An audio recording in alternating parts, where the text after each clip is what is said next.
Preguntarle sobre eso exactamente a Juan Falconer, porque hay que llamar las cosas por su nombre. Esto no es una retención, como dicen las comunidades indígenas. Eso se trata de un secuestro, así como también lo acaba de decir Luisa Fernanda Caldas. Además, porque recuerdo que cuando dicen retención, se parece mucho a lo que decían los cabecillas de las FARC cuando secuestraban a los soldados. Decían que era una retención. Las cosas por su nombre, Juan. ¿Cuál es tu análisis el día de hoy?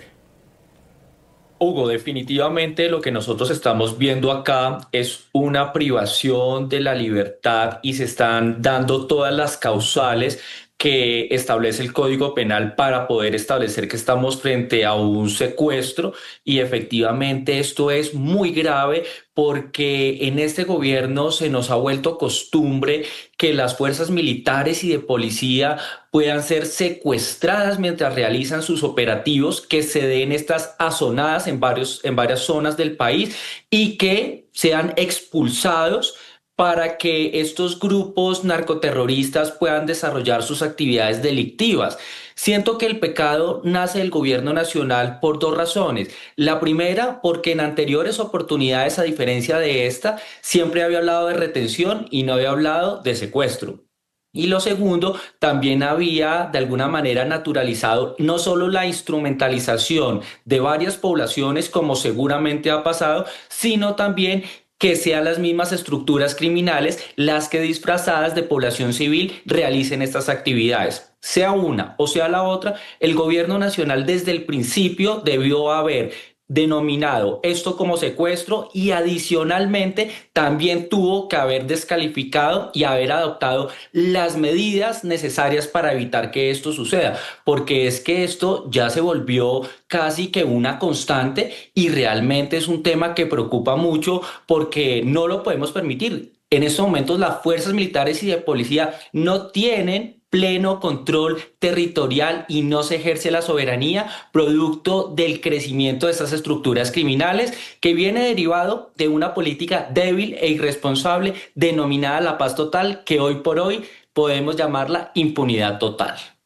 Como le preguntaba yo hace un rato a Luisa Fernanda Caldas, pues cómo el índice de violencia en el país viene creciendo, no solamente en los campos colombianos, sino también en las grandes ciudades. Y retomando un poco también lo que dice el mayor, pues lo que ha pasado en el Cauca, en el Valle del Cauca, pues reafirma esa situación de que se ha desbordado la violencia y la criminalidad en el país y que esa situación de los soldados pues muestra pues francamente que esa paz total nunca existió en el país y que ya cuando falta menos de un año para que el presidente Petro termine su periodo, pues fue un fiasco total. ¿Qué opinión te merece, Juan?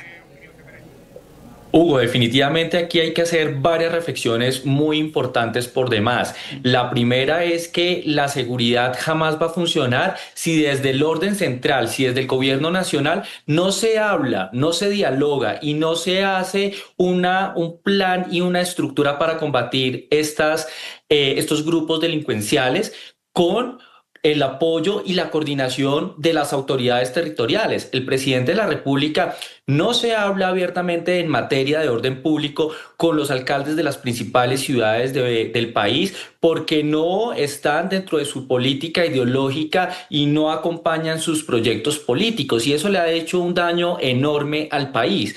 En segundo lugar, los recortes que ha hecho el presidente al sector de la defensa son peligrosamente abismales, los cuales han sido denunciados en el Congreso de la República porque estamos desfinanciando a las Fuerzas Armadas para que puedan realizar de manera efectiva y con los elementos necesarios, pues estas luchas contra estos grupos narcoterroristas que sí se están enriqueciendo y hoy por hoy tienen una capacidad que podría llegar en algunos casos particulares a sobrepasar a las mismas fuerzas de la democracia colombiana. Entonces, yo creo que aquí se necesita un compromiso institucional por parte del gobierno nacional para respaldar efectivamente a nuestros grupos, a nuestra fuerza pública, para que puedan realizar sus misiones constitucionales.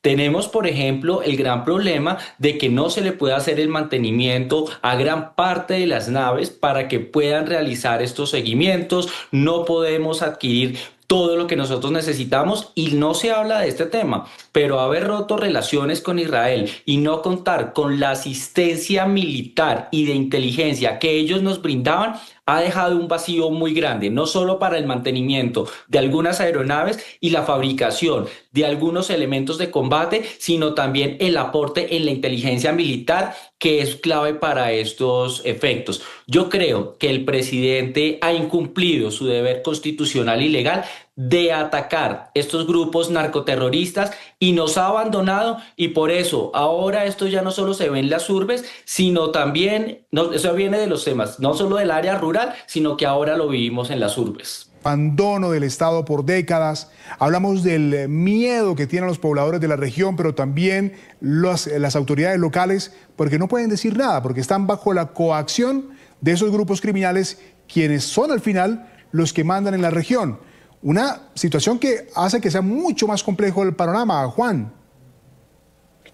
Hugo, definitivamente nosotros estamos viendo una situación muy compleja y como bien lo han dicho los panelistas que nos acompañan hoy, pues tiene unos retos institucionales muy grandes, sobre todo cuando uno como organización criminal instrumentaliza a la población civil. Ese escudo que tú mencionabas tiene un blindaje incluso a nivel internacional en el marco del derecho internacional humanitario, donde las Fuerzas Armadas del orden republicano no podrían llegar a realizar operativos que ponga en riesgo la vida o la integridad de estas personas civiles. Entonces, esta situación embiste gran complejidad para realizar operaciones militares que pudiesen ayudarnos con la recuperación de la libertad de estos héroes de la patria que en estos momentos se encuentran secuestrados. Adicional a eso, yo creo que aquí la descoordinación por parte del sector central con los entes territoriales ha demarcado un gran abismo que ha permitido que no solo se debiliten las fuerzas institucionales, sino también que estas estructuras criminales se vean fortalecidas. Y es que uno no entiende cómo el presidente de la República y el gobierno nacional sale a desconocer la presencia de estas estructuras criminales o darles prebendas en el marco de unos diálogos de paz que no avanzan y no están dando los resultados esperados.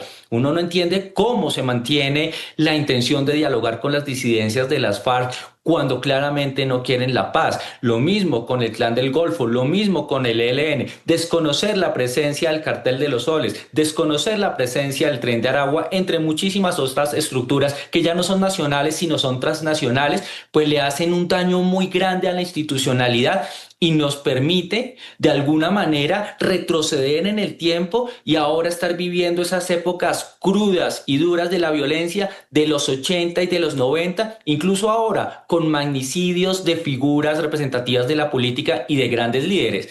Ya vamos más de 40 masacres registradas y cerca de 100 líderes sociales que han perdido la vida. Continuamos en ángulo en este cruce de opiniones para hablar de la dramática situación que enfrentan militares colombianos en poder de campesinos en el Guaviare. Y me gustaría terminar o arrancar este bloque para redondear esta información con una frase, ¿no? Porque cuando se pierde el respeto, se pierde la autoridad. Y eso lo mencionaba el mayor hace un rato.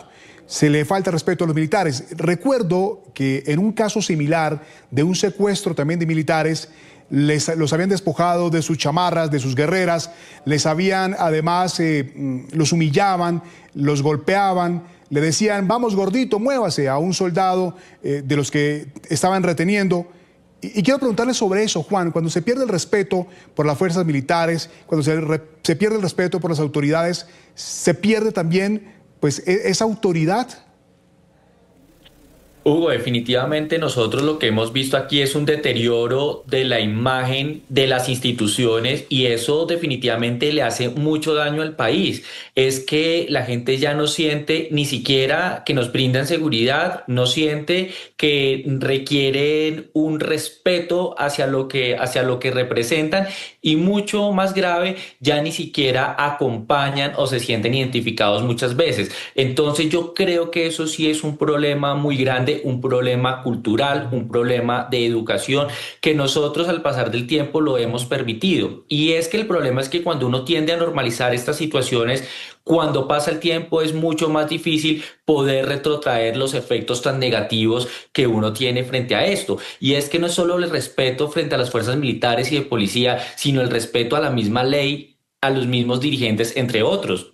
No va por los Estados Unidos, por ejemplo, y uno ve un policía o uno ve un miembro de las fuerzas militares o de las Fuerzas Armadas y uno inmediatamente siente en el ambiente de que hay un respeto institucional derivado de la persona que está frente a uno.